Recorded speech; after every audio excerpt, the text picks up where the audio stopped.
Has India truly lived up to its potential at these Olympics? Talochan Singh, so let me come to you first. If you look at tennis, we've not done well. If you look at archery, we've not done well.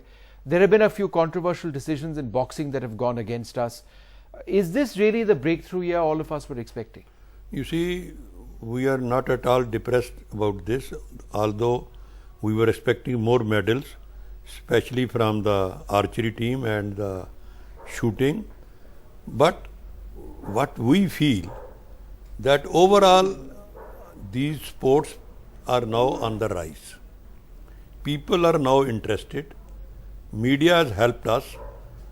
India had never sports culture among the youth. Yep. It was missing very badly. Yep. But after the Commonwealth Games and now this publicity given to the game through you and others, I think definitely we are gaining, sports culture is developing, and the performance in London this time is good so far.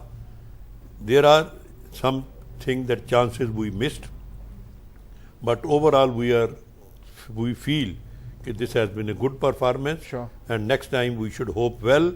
But the policy to train, that is a separate subject that sports authority alone cannot handle. Okay, but just to put this in perspective, Michael Phelps has won more medals than India has won in its Olympic history, right? That's one person versus the entire country. So where are we? I mean, let's be honest. I mean, we are a sports crazy country. We love our Sainas and we love our Leanders, but we're nowhere in the international stage, bar one or two, and we've still not picked up a gold.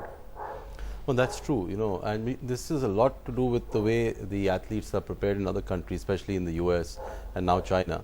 They have a much more professional setup. It starts at a very early age. I totally blame this whole thing on our system. Our system has not evolved. Our sports training system for young athletes has just not evolved. We don't have one world recognized coach apart from Gopi Chand today, yeah. I can say, who's actually would be sought by other countries to train their athletes. We depend on foreign coaches for all our top athletes. The foreign coaches come for a limited stint and they go back after the international events are over and maybe not come back again. The only ones that come to us are the ones that think that that our Indian athletes will win a medal with them coaching them. So their brand and their value goes up. We really need a system here. We need to develop our coaching system in this country. I find the crux of the whole matter is if we can get world-class coaches into our system. You know, I just want to bring one more point up here. There was an article that came up. The minister has very graciously offered all Olympians 40,000 rupees a month salary as a coach.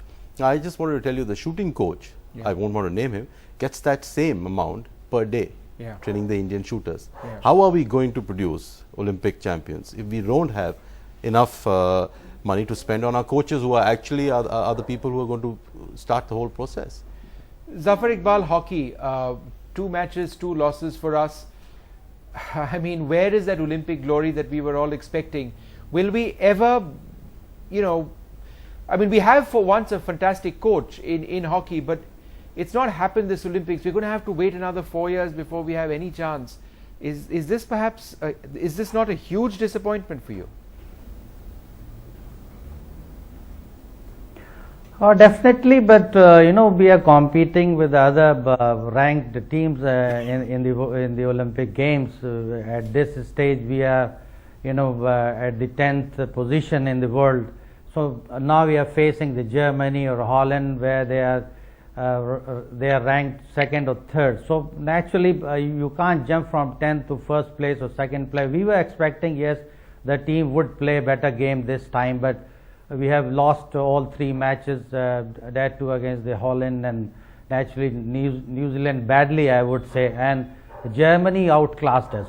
The fact is that we don't play hockey much in our own country. If you look at the figure, hardly we play hockey in our own country, where in these countries, like the entire European countries, particularly the Holland, Spain and Germany, even the Australia, you know, they are playing much more hockey than us. So where we will stand? Hardly we have a quality player in our own team. Yeah. Though they are the best players of our country, but they are competing with the other great teams in the world. Mr. Singh, Mr. Talochan Singh, it just seems that as we improve, the others also improve, and therefore, it's a struggle which we just we aren't able to win. There is more money now in Indian sport, but it's not as much as we require. There are better coaches, but they're not always the best coaches that we require. If you compare our achievements with the way at which the Chinese are progressing at the Olympics, it's a world of difference. No, we know China has done very well, but the Chinese system we cannot compare with Indian system. That you cannot do even. Unless we do that, can we ever aim for Olympic glory? Even half the number of medals they win. But as I said earlier, as he has very well said, that whole approach to this has to change. And government alone or the sports authority cannot do it. We always depend on them, that their coaches, their facilities.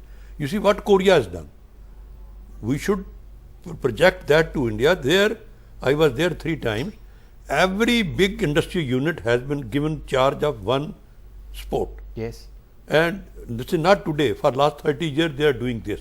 And you see, I can give you one example. India has won, Zafar Iqbal was just saying with hockey, the World Cup only in 1975 in Kuala Lumpur. Yes. Once. How did that happen? Because at that time, when we were defeated in the Asian game, Tehran, 74, India lost everything. And then Punjab government took upon themselves that we will produce a team. So there needs to be And this they initiative. and then right. entire money, entire coaching, a public-private Yes, effort, we both have to sides. The change government the can't system. do enough. But let me just come to you, and let's focus, Poonam, on the good things which have happened. Devendro Singh, outstanding today in his bout. Vijender Singh, very much in contention. Is boxing the one area, apart from shooting, of course, where you believe that India can still bring glory? Yeah, I think so, because boxing is a game where we are in progression. In the last Olympic, we were having 5 boxers, out of which 3 boxers reached to the quarter-final, and we won the bronze medal. Vijender win the bronze medal. Now I think today Manoj is going to play against Great Britain, and Devendro had done well.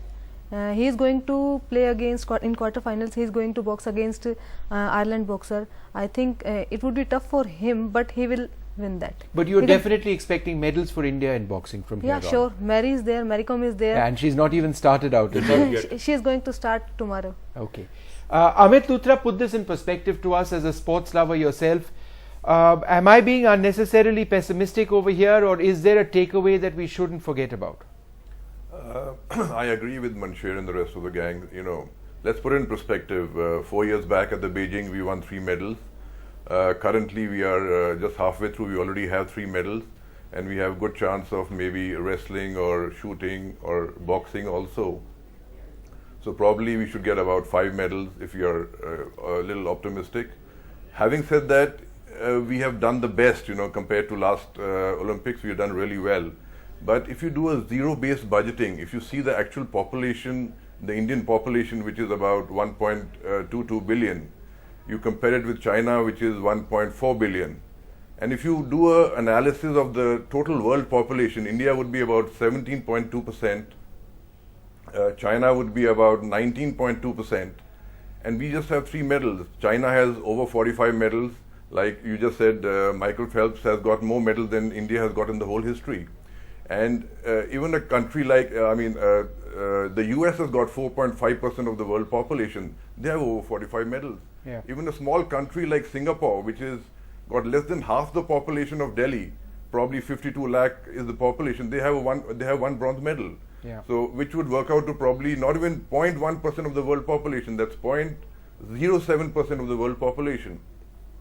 So what Mr. Talochan Singh said about China being a conveyor belt kind of philosophy of churning out athletes, I think is a little draconian.